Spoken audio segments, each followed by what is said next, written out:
el segundo momento. Y el tercer momento de esta docencia reflexiva es que el maestro tenga esa capacidad de aprender qué le falló en la planeación, qué hizo bien o qué hizo mal en la clase, y a partir de ahí, cuál es el cambio que debe de haber. Pero lo que sí me gustaría recalcar es que tenemos mucha experiencia docente en enseñanza de la historia. No se trata solamente de el problema de la formación, sino también el elemento de la experiencia. Tenemos maestros, la mayoría tienen de 8 a 15 años de servicio, tanto universitarios como normalistas. Y ya trabajando conjuntamente han diseñado una serie de estrategias que van desde cosas muy sencillas, hacer noticieros radiofónicos escenificados, hacer muestras museográficas. Las visitas a los museos son muy importantes, tanto para el estudiante como para el profesor. Incluso, aunque no se ve, pero es muy importante, en los museos existen departamentos de docencia que dan un servicio maravilloso. Destacamos los del Museo Nacional del Virreinato, los del Museo Nacional de Historia, pero en muchos lados existe esta oferta educativa. Entonces yo recuperaría la pregunta que estás haciendo sobre qué es lo que cómo se debe de aplicar este conocimiento, es sistematizándolo en 3 dimensiones. Primero, cómo lograr que el alumno se interese por la historia. Segundo, cómo lograr que la información que le transmitamos la pueda él sistematizar, el alumno, porque el alumno tiene esa capacidad. Y tercero, cómo logramos que ese conocimiento se canalice para formar competencias. Los nuevos programas de secundaria van a la formación de competencias para la vida, y esto es un cambio esencial para cómo se ha enseñado historia hasta la fecha. Claro, no solamente ya la información. Claro. Bueno, y hay otra cosa que también ya se ha mencionado y que tú decías, Gustavo, que hay que permanentemente actualizarse, pero ¿cómo se puede lograr? O sea, ¿cuáles serían las estrategias de actualización docente que tendríamos que aplicar y que podríamos también recomendarle a nuestro público, maestros y maestras que nos están viendo, para que no pierdan este hilo de los avances, de las nuevas investigaciones, de lo que está ocurriendo en términos de la investigación histórica y de la enseñanza misma, de la parte pedagógica? Todo esto requiere una actualización permanente. Laura, esto ya se está haciendo. Actualmente la Secretaría de Educación Pública tiene 5 talleres durante el año, al menos en educación secundaria, en el cual se concentran todos los profesores y se trabaja a partir de un temario en el cual vienen casi siempre concentrados pues algunos temas de interés para los maestros que abordan problemas de tipo metodológico, problemas de tipo historiográfico, y que en un momento dado les permite, a partir de un trabajo colegiado, coordinado por un experto, o en algunos casos los jefes de enseñanza, les permiten una discusión que en muchas ocasiones logra verdaderamente el que se recuperen esas experiencias. Y yo quisiera abundar sobre este aspecto que tocaba Gerardo. El maestro es poseedor de una serie de saberes y de certezas que ha ido construyendo permanentemente en el aula. Los maestros no nacen, los maestros se van haciendo. No es lo mismo, no enseña de la misma manera el maestro cuando sale de la normal o cuando empieza su primer año de servicio que cuando tiene 10 o cuando tiene 20. Va acumulando toda una serie de saberes y que en un momento dado, al ir compartiendo con los demás, se van enriqueciendo. Yo creo que es muy importante, por ejemplo, el que a partir de este año ya se centralice todo lo que va a ser la actualización. Uno de los problemas más graves que teníamos es que existen una serie de instituciones que brindan tanto capacitación como actualización, como los centros de maestros, los centros de mismos formadores de maestros, la Universidad Pedagógica Nacional y algunas otras instituciones, pero que trabajaban de manera desvinculada, de tal manera que la experiencia, lo que se iba acumulando, en un momento dado se perdía. No había una sistematización de estos saberes. Hoy se plantea y todo perfila que vamos hacia un sistema nacional de actualización en el cual se recuperen todas estas cuestiones. Bueno, pues vamos a hablar qué les parece del nuevo docente en la historia. Después de una pausa, seguimos aquí en Podemos con la Historia, los retos de la formación docente.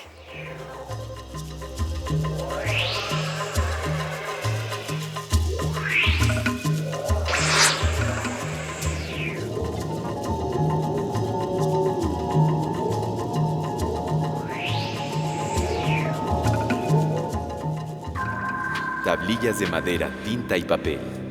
La imprenta que en la Edad Media difundía el conocimiento. Gutenberg aprovechó esos elementos, creó los primeros tipos móviles y conformó una prensa útil en la educación y la información. Para la humanidad, la imprenta es representativa. La palabra escrita cruza fronteras con belleza estética y literaria. La impresión digital abre nuevos horizontes.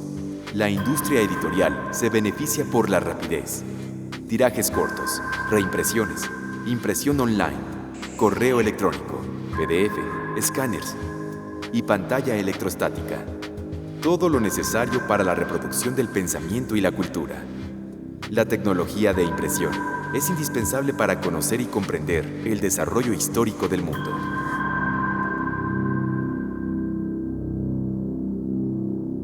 El Centro de Entrenamiento de Televisión Educativa acorta distancias geográficas y temporales con el uso de las nuevas tecnologías. Te da herramientas teórico-prácticas para hacer uso pertinente de los medios de comunicación e información, como la televisión, la radio o la computadora en el aula. Inscríbete a los cursos presenciales y a distancia de Educación y Medios. Dirección General de Televisión Educativa, Secretaría de Educación Pública.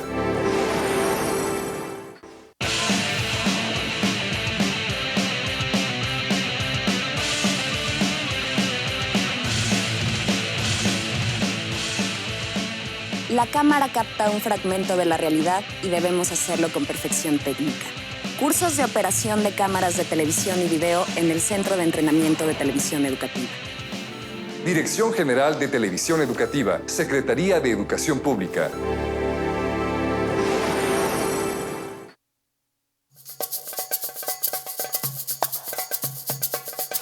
Entiende el sonido, aplica la técnica, afina tu oído, atrapa a tu público, haz que te escuche, involúcralo en el conocimiento. Inscríbete a los telecursos y cursos presenciales de audio para televisión en locación y estudio. Ven al Centro de Entrenamiento de Televisión Educativa. Dirección General de Televisión Educativa, Secretaría de Educación Pública.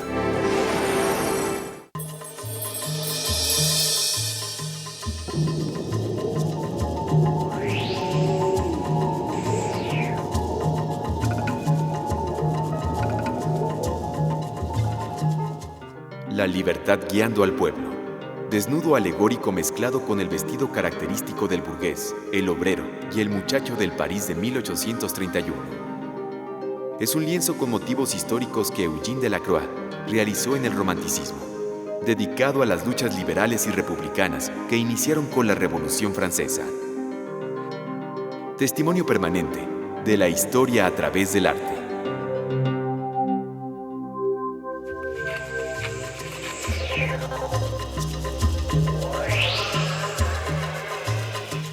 Imaginemos al nuevo docente en historia, al del siglo que estamos viviendo actualmente, al del nuevo milenio, al del presente y el futuro de nuestro país. ¿Cuáles serían las necesidades de formación que debe tener? Si me quieren comentar, por favor, Abel, sí. Gerardo, ¿quién quiera comenzar? Sí, bueno, hay una investigadora argentina, Claudia Romero, que hace una investigación acerca de la educación en secundaria, que refiere que en este nivel se están trabajando muchas veces contenidos curriculares del siglo XIX con profesores formados en el siglo XX para alumnos del siglo XXI.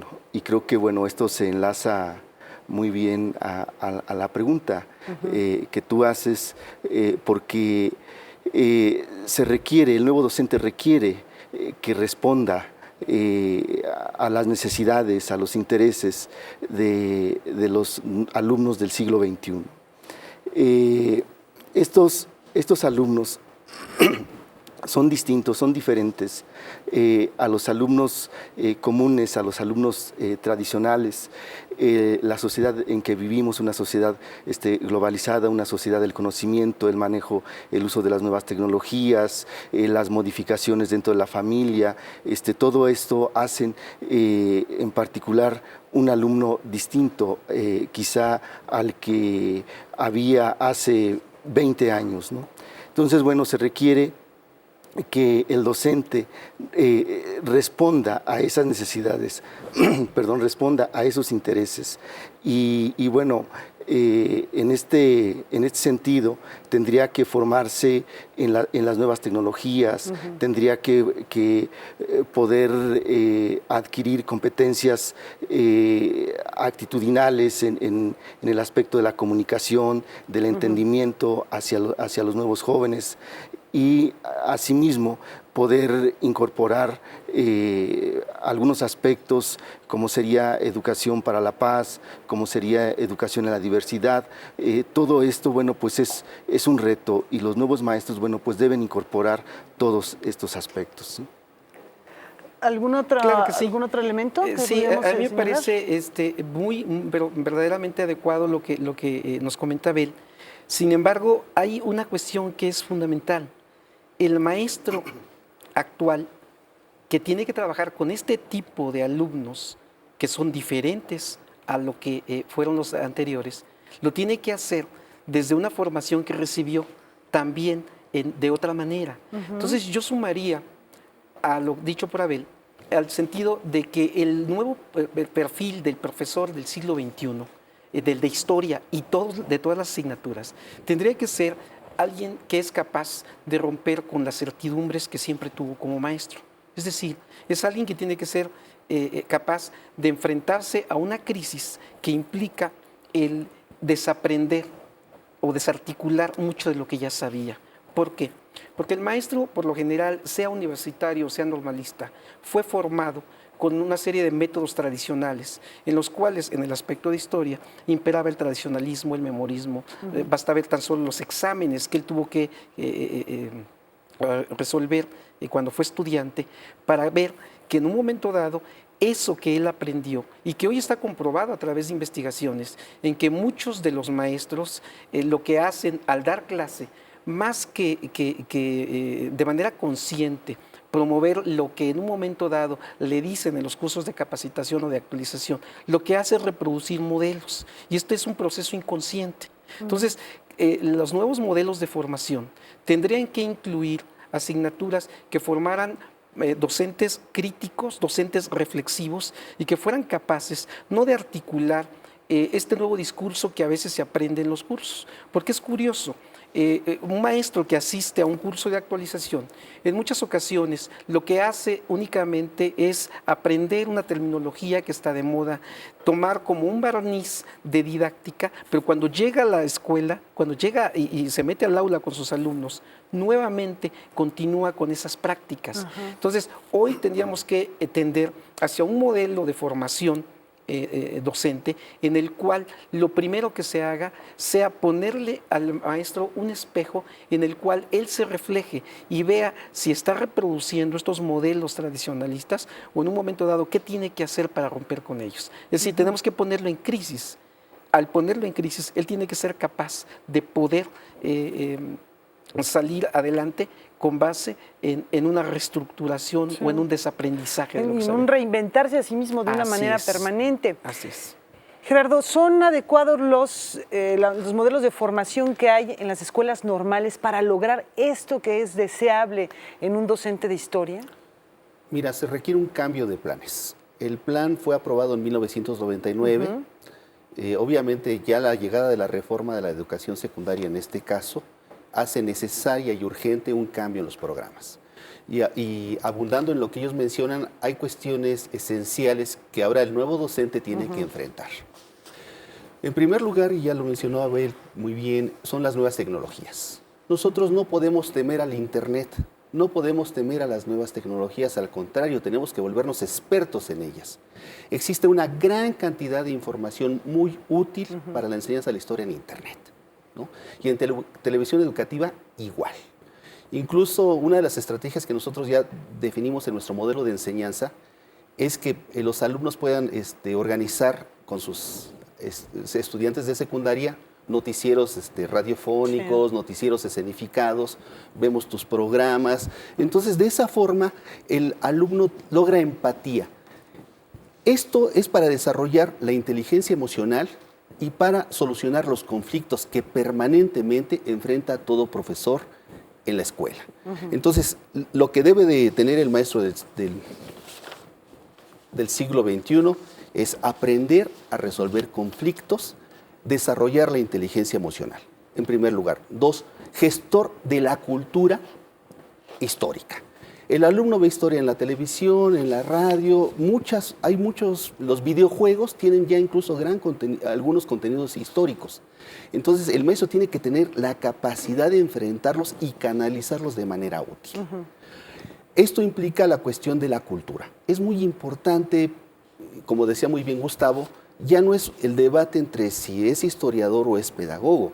El debate es si tiene cualquiera de los dos la cultura histórica necesaria para poderla transmitir, para llevarla. Ser capaz de ser buen televidente, seleccionar los programas de televisión educativa que pueden servir, películas, programas de radio, museos. Existe en México una gran cantidad de oferta cultural para la historia que desafortunadamente es no poco se está aprovechada. aprovechando. Claro. Gerardo, dime cuál es actualmente el modelo de enseñanza que se imparte en la escuela normal, a grandes rasgos, pues. Mira, es básicamente un aprendizaje por la práctica.